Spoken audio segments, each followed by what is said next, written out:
Suárez, ella es Paula Dávila, los dos somos de la Universidad de Buenos Aires, la Facultad de Filosofía y Letras. También trabajamos en el programa de Memoria Docente y Documentación Pedagógica del Laboratorio de Políticas Públicas, tratando de compartir un poco lo que venimos haciendo, tratando de conocer un poco lo que ustedes ya vienen haciendo y la forma que ustedes construyen cotidianamente la escuela. Bueno, será una oportunidad para encontrarnos, para conocernos un poco más y también, si es posible, para que podamos aprender un poco cada uno del otro.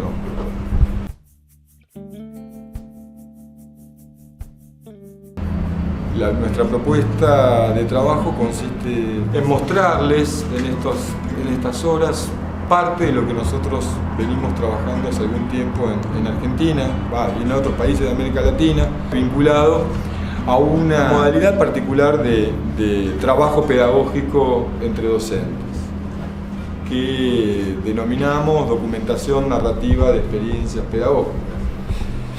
Tienen como antecedente directo los talleres de educadores o los talleres de educación de investigación de la práctica, que aquí en Chile tuvieron y tienen bastante desarrollo y que en Argentina también lo tuvieron de la mano de Graciela Batallán. La documentación narrativa es familiar, cercana de la etnografía de la educación. Incorpora elementos autobiográficos, pero no está centrado en eso, porque su objetivo fundamental es obtener o elaborar colaborativamente relatos de experiencia, un tipo particular de narrativa pedagógica. Recibe muchísimos aportes de la investigación acción participante, ¿no?, vinculada a la educación popular de corte freiriano. La documentación narrativa se define como una estrategia de trabajo pedagógico y no en sentido estricto, una estrategia de investigación educativa.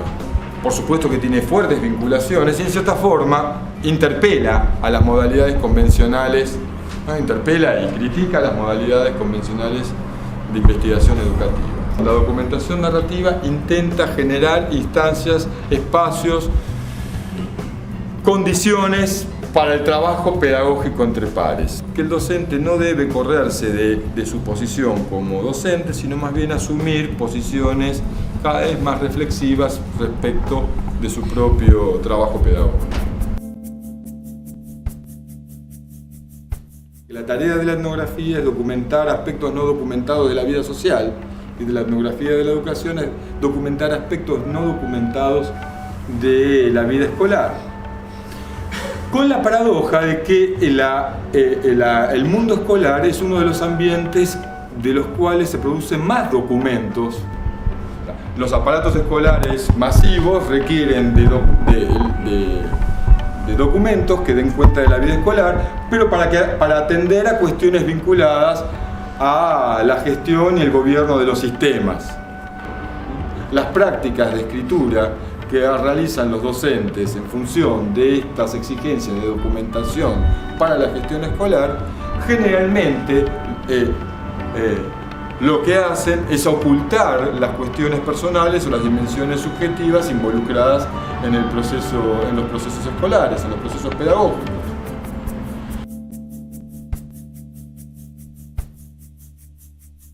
Estos documentos narrativos son elaborados por los mismos docentes que llevan adelante las prácticas escolares. Cuestión que parece ser que le interesa poco a la administración escolar. Los procesos reflexivos y de construcción de conocimientos en este dispositivo se realiza en base o tomando como soporte y como objeto, entre comillas, las escrituras de los docentes, los relatos de los docentes. Para que las palabras no se las lleve el viento, hay que fijarla en escritura.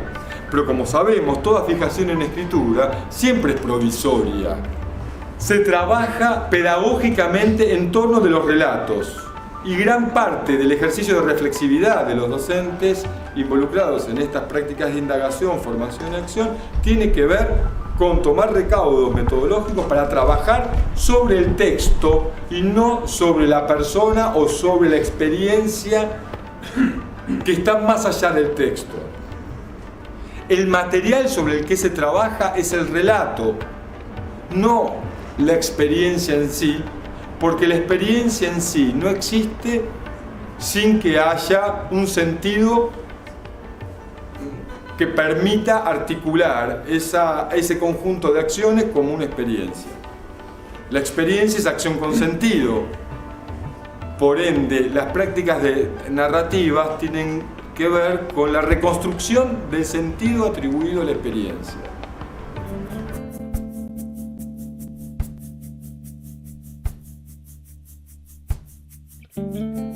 Pero ahora queremos continuar con la presentación y queremos que ustedes se presenten.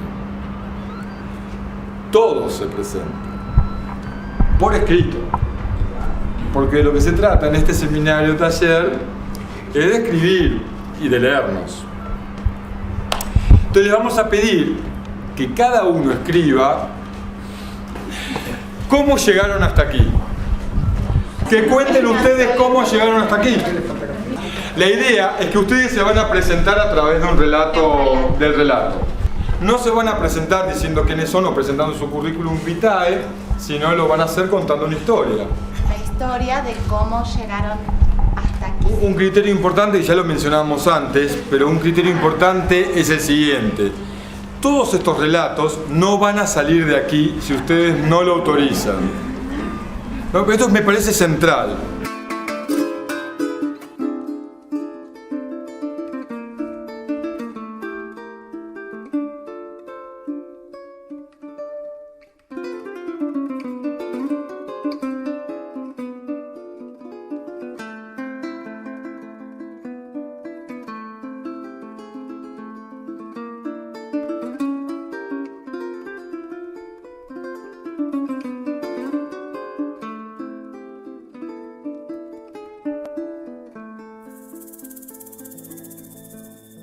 Entonces la consigna es que se junten de a tres, que no se conocen entre sí y que se conozcan a través de la lectura de los relatos, de corrido sin parar.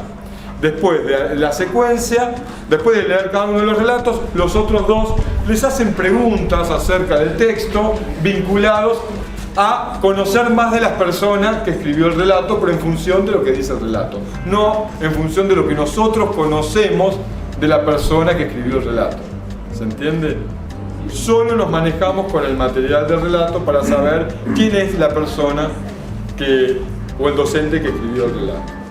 ¿Sí? Nosotros llamamos a esto, medio de entrecasa, el giro autobiográfico.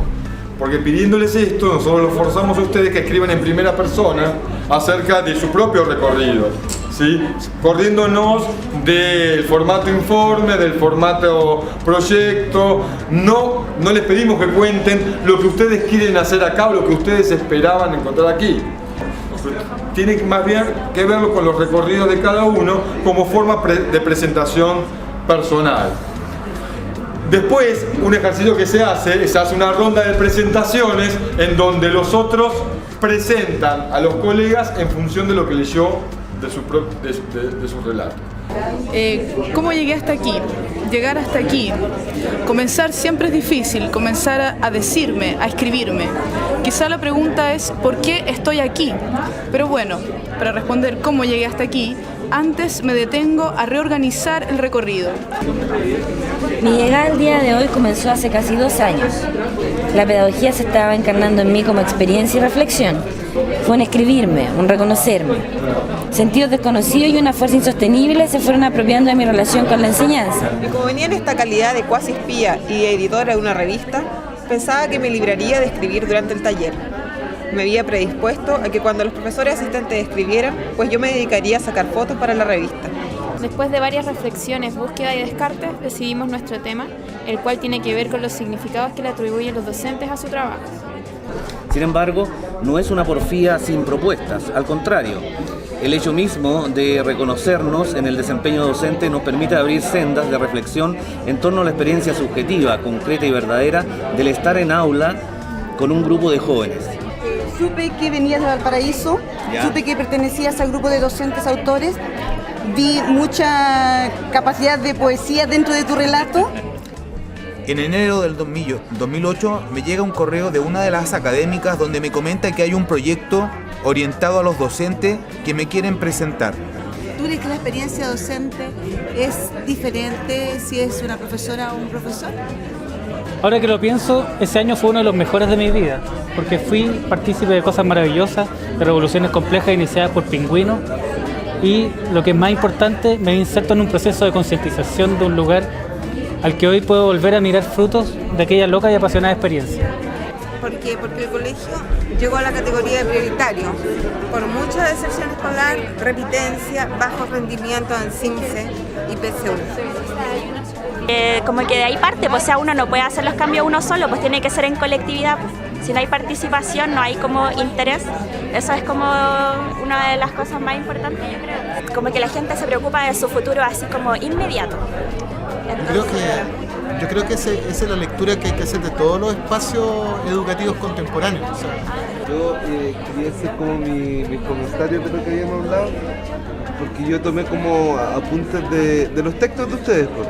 Y sentía que habían algunos elementos como súper fundamentales y que se repitieron en los dos ya, y que ustedes empezaron a hablar desde sus motivaciones. Tú partiste con yo estoy motivado a participar de este seminario y terminaste con que estoy feliz de estar aquí. Y en función del diagnóstico que hacías desde tu historia profesional, ibas conduciendo al tema central para ti, que era cómo se combate la hegemonía cultural, ¿cierto?, expresada en el autoritarismo, en el disciplinamiento y demás, desde la reflexión pedagógica. Entonces, cómo de repente un espacio como este nos ayuda a reflexionar desde esa práctica pedagógica para combatir, por ejemplo, lo que José considera algo digno, ¿cierto?, de combatir, algo justo de combatir.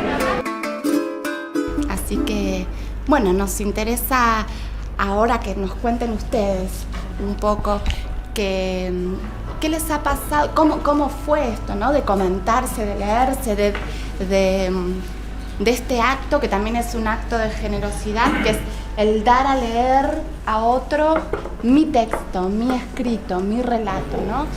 Ya, yo les voy a presentar a José. José es profesor de historia. Él parte diciendo que está muy motivado a estar acá, ¿ya? Inicia su relato desde esa motivación inicial. Luego de presentarse al ratito, haber sido unas 6-7 líneas más abajo, sacó su nombre a relucir. Y en consecuencia su nombre lo vinculó inmediatamente con su historia. Y empezó a dar cuenta de su historia profesional, sobre todas las cosas. Y finalmente, y aquí viene el punto de cierre, volviendo a su motivación inicial, él termina diciendo que se siente feliz de estar acá. Entonces así yo presentaría a mi compañero. O sea, veo un proceso de diálogo generacional. Ajá. Sí. Como en primera dimensión veo un diálogo generacional porque claro, yo provengo del tiempo de los 90, aquí en este espacio. Y en cierta forma Pedro representa el estudiantado del tiempo de los 2000 y cómo ellos caminan, cómo ellos navegan en un mar de dificultades tanto o más complejo del que me tocó a mí vivir.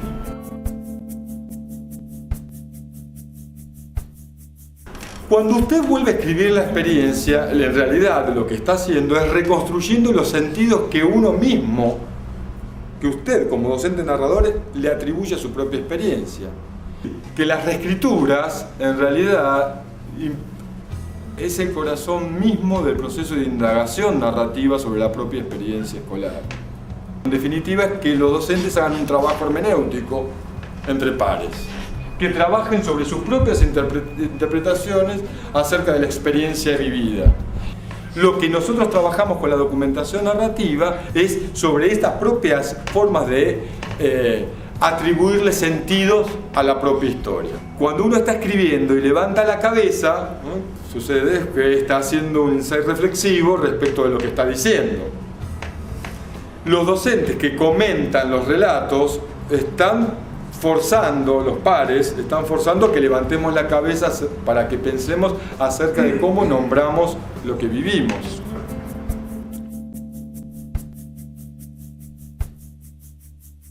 Parece que sería interesante ahora juntarse de a tres y contarse, no tanto el relato, sino el plan de reescritura. Bueno, alguien de algún grupo puede contar lo que estuvieron haciendo?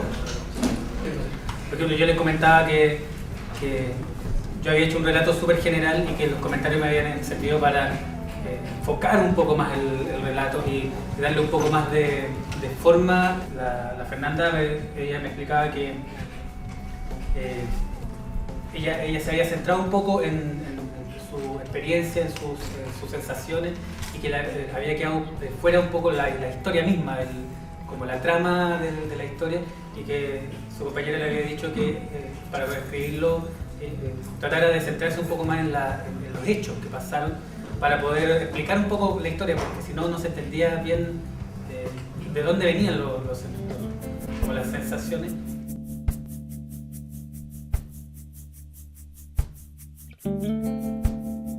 También es importante entrenarnos como docentes en la práctica del comentario. La idea es que el comentario ayude al docente narrador a escribir mejor, entre comillas, su relato, a que diga, a que cuente mejor lo que quiere contar. El comentario, la observación, la sugerencia de escritura de un par siempre es un comentario, una sugerencia que, como la de los editores, el docente narrador puede tomar o no tomar para reescribir su relato. Porque tomamos también a la documentación narrativa de experiencias pedagógicas como una estrategia de formación docente horizontal, de formación docente entre pares, en el mismo proceso de escritura y reescritura, de lectura, conversación, escucha y comentarios de los relatos. Un momento muy potente de la formación docente es durante el mismo proceso de escritura colectiva de los relatos. Lo que implica tratar de pensar la formación de docentes de otra forma. Acá formar docentes no implica decir lo que tienen que hacer o entrenarlo en ciertas técnicas particulares de la enseñanza. No queremos restituir capacidades que los docentes no tienen. Queremos trabajar con las capacidades que ya los docentes desarrollan por el hecho de estar enseñando en clases. Hacer clases, como dicen ustedes. Hacer clases. Y porque hay una construcción de saber práctico, nosotros llamamos de sabiduría práctica, que construyen los docentes al ras de sus experiencias pedagógicas, que es el plus, ¿no? Este saber pedagógico que ayer hablábamos como plus, que no tienen otros. Luego va a haber tiempo para que este texto vea la luz de alguna manera, este relato pedagógico se convierta en documento narrativo, este docente narrador, una vez que publica su relato, se convierta en docente autor. Ya va a haber tiempo para eso y para poner a jugar estas comprensiones del mundo en el espacio público. Pero mientras el texto se construye, mientras los relatos se construyen, es necesario que haya una comunidad de pares que ampare esa producción. Que cuide esa producción. Es decir, un espacio en donde se reconocen, no solamente haciendo las mismas cosas, hacer clases, hacer docencia, sino también haciendo otras cosas como es dar cuenta narrativamente de ellas. Y no solamente eso, sino que al mismo tiempo se van constituyendo una comunidad de interpretación, es decir, con un conocimiento en común que deviene de estas prácticas vinculadas con la escritura de relatos pedagógicos.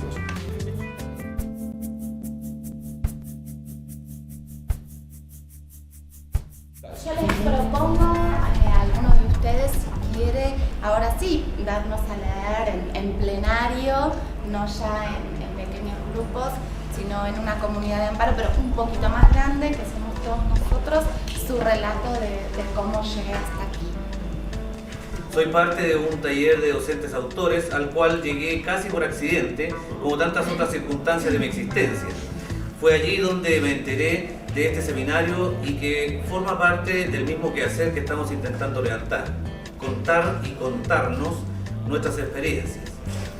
En este sentido, finalmente la aventura se hace doble y el periplo que inicio desde el puerto, a mi modo de ver, no reconoce horizontes conocidos, sino que expectativas nuevas, enfoques que despiertan y redescubren el valor de lo que hago todos los días, el valor de uso de la docencia.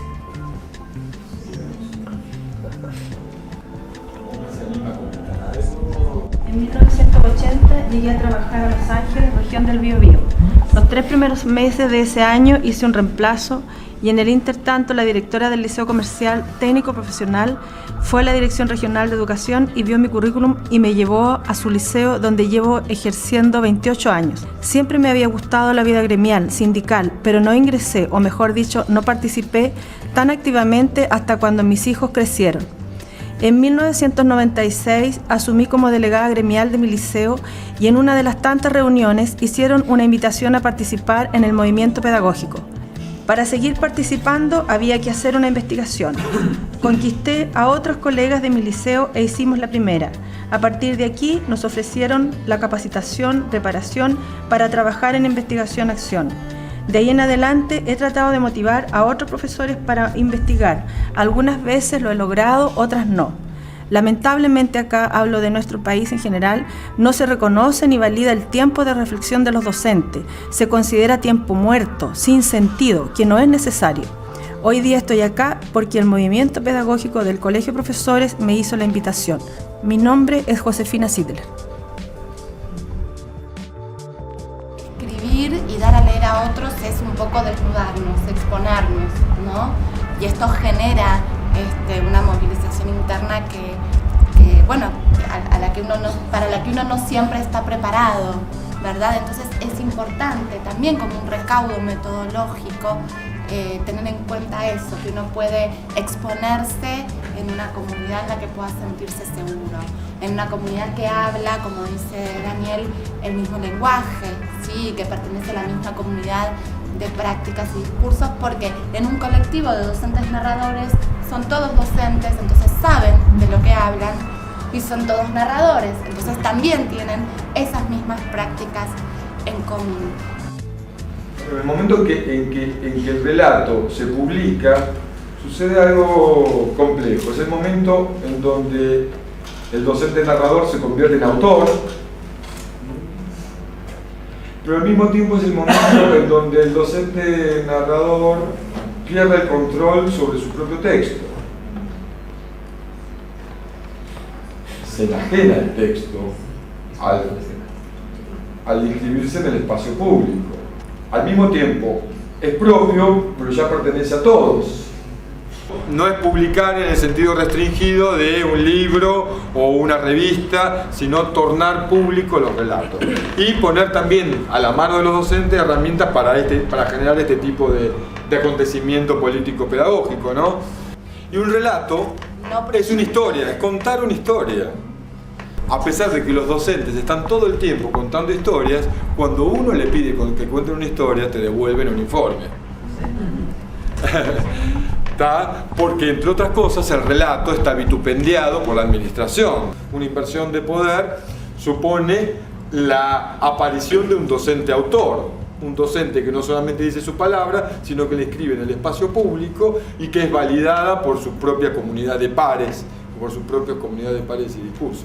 Ahí se invierte una relación de poder y de saber de un docente considerado como un no sujeto de conocimiento, ungido, por decirlo de alguna forma, en docente autor de un relato de experiencia pedagógica.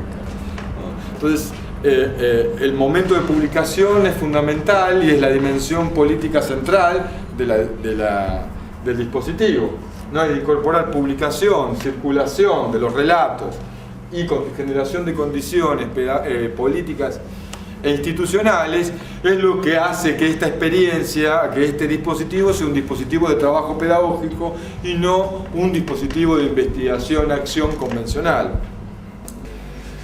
Una de las cuestiones que también organiza el colectivo son los que nosotros llamamos ateneos de docentes narradores o ateneos de docentes autores.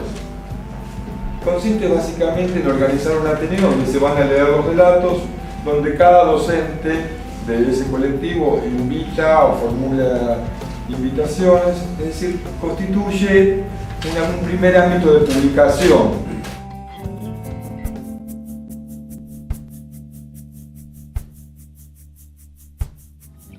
Generalmente en las primeras versiones de los relatos aparece la escuela al principio. Yo soy un docente de tal escuela, de tal sección. Bueno, los comentarios de los docentes pares, de los otros docentes narradores, también tienen que ver con esto. ¿Por qué pones tanta información si no hace a la historia que estás contando? Poné la información que sea necesaria y que tampoco nos aleje de la intriga. Cómo hacer circular los relatos, cómo configurar circuitos de recepción, cómo controlar también desde el colectivo de docentes la circulación de los propios relatos. El dispositivo termina en un momento que se llama hacer circular. Cómo hacer circular los relatos, cómo configurar circuitos de recepción, cómo controlar también desde el colectivo de docentes la circulación de los propios relatos. Nosotros definimos dónde va a circular este relato, nosotros definimos los circuitos de recepción, de lectura, ¿no? y de apropiación de estos relatos, y nosotros somos los que nos afirmamos colectivamente al trazar este itinerario.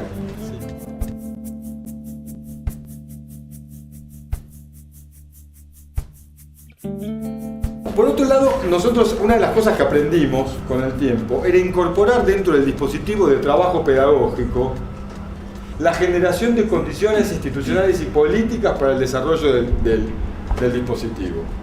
No necesariamente la tiene que dar la administración, ¿sí? Educativa o escolar. También se pueden generar condiciones en un sindicato o se pueden generar condiciones en colectivos de docentes desde la universidad y demás. Y esta es una diferencia también radical con los proyectos de investigación. Porque los proyectos de investigación comienzan cuando las condiciones están ya dadas. En estos casos, las condiciones hay que construirlas y sostenerlas a lo largo de todo el dispositivo. No hay que buscar tantas estrategias para sobrevivir. Me parece que se trata ahora de buscar estrategias para vivir. Busquemos estrategias para poner nuestra palabra, no para tratar de que no sea escuchada. Este dispositivo también se hizo en el fragor de la lucha, también se hizo al ras de la experiencia. Es decir, lo hicimos empezó desde una administración educativa donde se pudo hacer y fuimos aprendiendo sobre la marcha. No es el resultado de un diseño de laboratorio o del producto de algún tipo de ingeniería social. En Argentina hace 5 años atrás, 10 años atrás, era impensable un dispositivo de este tipo. De hecho, la experiencia de la Carpa Blanca en Argentina empoderó a todos los docentes. Si los docentes no se callan es porque lograron derrotar una reforma educativa. También gran parte de estas iniciativas se hicieron con una fuerte voluntad política, que es una cuestión que también hay que trabajar. Por ejemplo, si la administración educativa no lo quiere hacer, pensemos dónde lo hacemos.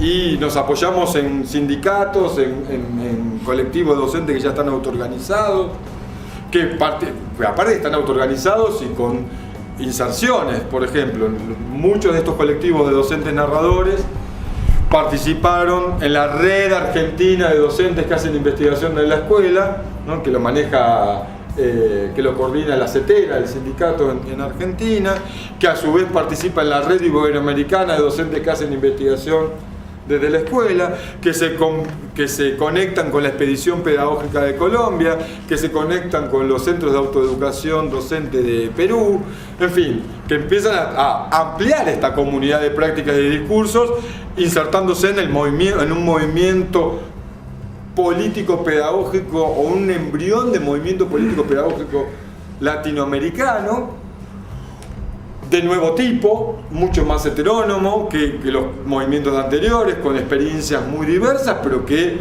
como yo comentaba ayer, pueden hablar estas experiencias entre sí, comenzar a hablar estas experiencias entre sí, ¿no? Y encontrar arraigos que no son los de la administración, pero que eso también son muy potentes.